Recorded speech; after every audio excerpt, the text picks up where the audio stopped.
Merci. Madame Catherine Vautrin pour le groupe Les Républicains. Merci Madame la Présidente. Madame la Présidente, mes chers collègues, je souhaite tout d'abord vous remercier de nous réunir pour examiner cette PPR européenne relative au maintien de la réglementation européenne viticole. Nous le savons tous, la profession viticole, qui est un acteur majeur de nos exportations, est trop souvent, pour ne pas dire sans cesse, attaquée et menacée. Alors, il y a bien sûr les tentatives législatives nationales. Chacun se souvient des débats que nous avons eus sur le projet de loi sur la santé ou même sur nos discussions en matière de biodiversité. Je ne parlerai pas des différentes lois de finances. Les réglementations européennes, comme nous le voyons aujourd'hui, ou même des initiatives transcontinentales, comme sur l'attribution des noms de domaine ou les mesures relatives à la protection des appellations contrôlées au sein du traité transatlantique, qui sont pour nous des enjeux absolument majeurs.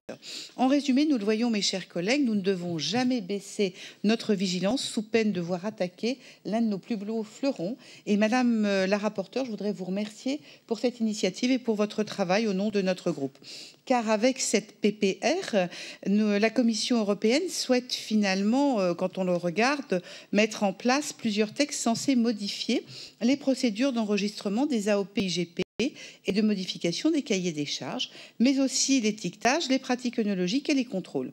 Ces premières annonces seront complétées par d'autres textes dans les prochaines semaines, couvrant d'autres sujets, tout cela en totale contradiction avec les engagements pris par le commissaire Phil Hogan au mois de mars dernier.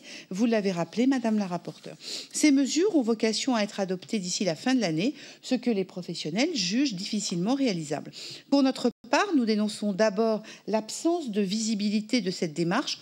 On saucissonne finalement un train de mesures et comme ça, une fois qu'on aura commencé à négocier en partie, on ne pourra plus reculer.